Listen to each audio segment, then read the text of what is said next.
Salut YouTube et bienvenue sur Bineflixers. Ça y est, j'ai terminé Peaky Blinders, une série dont je suis absolument fan, qui est parmi mes séries préférées de tous les temps. Vraiment, Peaky Blinders, c'est une super série que je ne peux que vous conseiller. C'est une série de la BBC qui est disponible sur Netflix, donc du coup en intégralité puisqu'elle est terminée. Alors après, je crois que les showrunners avaient dit qu'ils termineraient probablement avec un ou deux films, mais en tout cas pour l'instant la série en tant que telle, Peaky Blinders, est terminée. Voilà, la saison 6 est sortie je crois au mois de juillet, et je me suis empressé de la regarder et j'ai vraiment beaucoup apprécié. Alors Peaky Blinders, pardon, globalement qu'est-ce que c'est? Eh bien c'est une série dans un univers un petit peu Londres après la Première Guerre mondiale.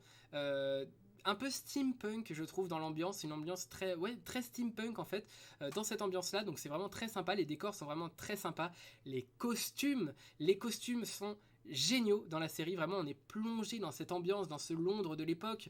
On a vraiment l'image est vraiment très jolie et on est vraiment mais plongé à 100% dans l'ambiance. Moi, c'est ce qui m'a marqué dans les premières saisons. Alors j'avoue, il faut s'accrocher aux premiers épisodes parce que le temps de rentrer dans l'intrigue, c'est pas forcément très évident. Voilà, il y a beaucoup de choses. Je sais, c'est un petit peu lent le début. En tout cas, moi, c'est ce que j'avais trouvé. Et j'ai pas mal de retours de gens à qui j'ai conseillé la série parce que ben, moi, je la trouve géniale. D'ailleurs, vous la voyez juste là. Voilà, elle est affichée ici. Et il y a pas mal de gens à qui j'ai conseillé cette série et qui ont du mal à commencer à cause des premiers épisodes parce que c'est vrai que les premiers épisodes sont un petit peu lent, c'est vrai, mais en même temps, il y en a besoin parce que l'univers est vraiment assez vaste. Il y a beaucoup de personnages. Les personnages principaux sont donc les Shelby, mais il y a aussi les Grey qui sont une famille cousine de la famille Shelby. Et toute cette famille dans le Londres de l'époque va essayer de devenir le plus influente possible, le plus riche possible, à travers, ils ont recours à pas mal de choses, à la corruption, au trafic de paris, au trafic d'armes, au trafic de drogue. Voilà, ils ont un peu recours à toutes ces choses un peu sombres, un peu de la rue quoi, et ils tiennent aussi à côté de ça un bar qui leur permet d'avoir un petit peu un côté un repère en fait pour la à côté. En fait ils ont plusieurs repères, on va dire. Ils ont ce bar en fait dans lequel ils se retrouvent très souvent, et ils ont aussi la salle de Paris au tout début. C'est vraiment les deux repères principaux qu'ils ont. Donc les Shelby, qu'est-ce que c'est, qui c'est? Et bien tout simplement ce sont des Romanichels qui dans la société londonienne vont essayer d'évoluer, de devenir de plus en plus influents, comme j'avais pu le dire auparavant, et ils vont avoir recours à tous ces procédés que j'ai cités, et franchement, c'est super de les voir évoluer, l'intrigue est hyper prenante. On a l'impression comme ça que c'est peut-être une intrigue un peu vide, qui n'a pas vraiment d'intérêt, mais en fait c'est super intéressant. On a vraiment une gamme de personnages hyper vaste et diverse. On a donc Thomas Shelby, le personnage principal, très charismatique, un peu très froid, sans émotion, qui a toujours sa cigarette à la bouche, sa petite casquette. Vraiment, je pense que c'est lui qui incarne vraiment l'image de Peaky Blinders. D'ailleurs, il y a beaucoup de gens qui adorent son image sur Twitter. On voit beaucoup de photos de profil pas de Arthur justement, de Thomas Shelby. On a son frère à côté, donc Arthur Shelby, qui lui est beaucoup plus vif, qui est beaucoup moins dans la réflexion. C'est plutôt un personnage très hargneux, qui est prêt à en débattre. C'est un peu la main armée de Tommy. Et on a tous les autres enfants Shelby, tous les autres frères, tous les autres cousins Shelby qui viennent se mettre aussi dans cette aventure-là, dans cette carrière-là. Et ils essayent tous un petit peu d'avoir leur place. Ils ont tous leur rôle au sein de la société, et on les voit évoluer. Et il y a un peu un côté guerre de gang à l'intérieur de la société londonienne de l'époque. D'ailleurs, je sais pas si c'est Londres ou si c'est Birmingham, mais je sais plus dans quelle ville c'est. En tout cas, c'est une ville anglaise. Et voilà, il y a tout ce côté guerre de gang où tout le monde veut avoir la mainmise sur la ville pour avoir la mainmise sur les paris et sur l'argent. Et voilà, ils essayent toujours d'évoluer. Et c'est grosso modo l'histoire je dirais des 3-4 premières saisons. Moi, c'était mes saisons favorites, les 3-4 premières saisons. Après, saison 4, saison 5, j'ai commencé à un tout petit peu moins aimer, même si c'était toujours bien. Alors la saison 5, moi, je l'avais perçue comme une saison d'introduction à la saison 6 qui allait être la dernière, et c'est vrai qu'elle est un petit peu, il se passe un peu moins de choses, l'intrigue est un petit peu plus vide, mais voilà, c'est toujours un petit peu les mêmes. En fait, c'est ça qui est bien dans la série, c'est que ça reste toujours dans le même style d'intrigue. L'intrigue reste à peu près toujours la même, mais c'est pas redondant, quoi. C'est toujours renouvelé d'une manière fraîche et le suspense est vraiment haletant.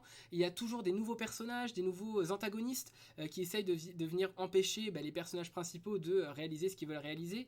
Il y a la justice qui évolue, voilà, il y a toujours un renouveau en fait continuel, perpétuel dans la série comme ça, qui permet de jamais s'ennuyer, d'avoir toujours ce suspense hyper intéressant à suivre et qui donne envie de continuer. On a évidemment les personnages mais qu'on adore, mais tout au long de la série, il y a tellement de personnages qui sont hyper intéressants, notamment l'actrice qui malheureusement est décédée et donc n'a pas pu faire la dernière saison, qui joue le rôle de Polly Gray.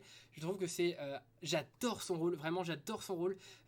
Il me fait un petit peu penser au rôle de Bellatrix Lestrange, en beaucoup moins machiavélique bien sûr, mais je sais pas, dans son style de jeu d'actrice, je trouve qu'elle me fait beaucoup penser à Bellatrix. Alors je sais pas si c'est du fait que l'actrice qui la joue, c'est la même actrice qui joue la mère de Draco dans les films Harry Potter.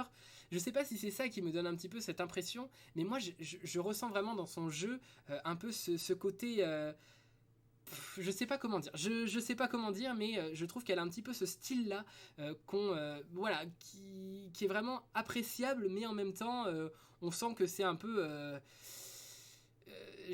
Ouais, je saurais vraiment pas comment dire, je suis désolé, mais en tout cas voilà, c'est un personnage polygré que j'adore beaucoup. C'était mon personnage, pas mon personnage favori parce que je pense que comme la plupart des gens, j'adore Thomas Shelby qui est vraiment hyper charismatique et qui est génial dans la série, mais c'est vraiment un personnage que j'aime beaucoup aussi et qui malheureusement n'a pas pu faire la dernière saison, et voilà.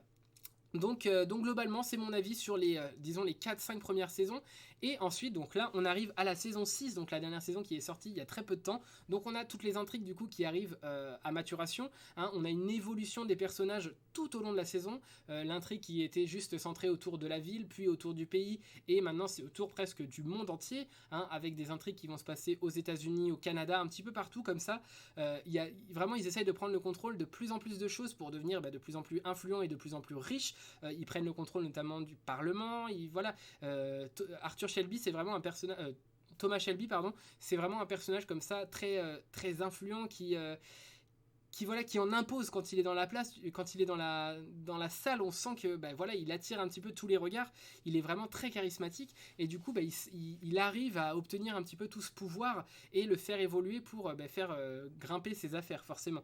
Et du coup voilà, on arrive avec dans cette saison 6 avec plein d'antagonistes et aussi plein de protagonistes qui ont tous leur intrigue personnelle, qui essayent tous de se sortir de leurs démons. Il y en a c'est l'alcool, il y en a c'est la drogue, voilà, il y en a c'est le stress post-traumatique. Il y a beaucoup de sujets comme ça qui sont abordés et tous ces personnages arrivent dans la saison 6 avec un point de chute, on va dire, et une résolution d'intrigue qui, moi personnellement, m'a plu. J'ai trouvé que cette saison 6 fonctionnait bien, c'est toujours aussi beau, c'est toujours aussi plaisant à suivre.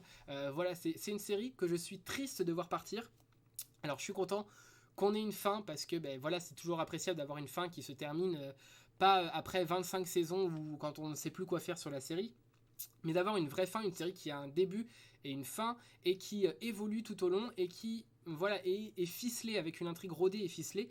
Et franchement, ça m'a beaucoup plu dans cette intrigue de Peaky Blinders. Et puis en plus de ça, j'ai pas cité, mais il y a énormément d'acteurs très talentueux dans la série, notamment un personnage qui a rejoint les saisons un petit peu plus tard, mais Anya Taylor-Joy qui joue également dans son rôle qui joue également un rôle dans Peaky Blinders. Donc voilà, il y a plein d'acteurs talentueux, il y a des beaux costumes, il y a une belle photographie, une super intrigue, vraiment l'intrigue de guerre des gangs comme ça, elle est vraiment hyper prenante, c'est hyper intéressant. Et voilà, et je ne saurais que vous conseiller de regarder Peaky Blinders, qui est vraiment une excellente série. Voilà, si vous aimez un peu toute cette intrigue politique, de guerre de gang, un peu de mafia, enfin de corruption, si vous aimez un peu ça, vous allez forcément adorer Peaky Blinders et surtout accrochez-vous parce que si les premiers épisodes sont longs, si les premiers épisodes pardon sont longs, c'est parce qu'il y a toute une intrigue à mettre en place, il y a tout un background à poser qui est vraiment important pour la suite, pour avoir des bases solides sur lesquelles s'appuyer pour écrire la suite. Voilà, en tout cas, moi, c'était mon avis sur Peaky Blinders. Je ne sais pas si vous avez déjà vu cette série, si vous l'avez terminée, et je ne sais pas non plus ce que vous en avez pensé. Donc, si jamais vous avez des remarques ou des commentaires à faire sur la série, c'est avec un plaisir que je vous lirai dans les commentaires. Je lis absolument tous les commentaires. C'est toujours, voilà, ça me fait toujours extrêmement plaisir de partager mon avis avec vous, aussi bien en vidéo que dans les commentaires. Donc, voilà, surtout, n'hésitez pas. Sur ce, moi, je vous dis à bientôt pour une prochaine vidéo. Salut YouTube!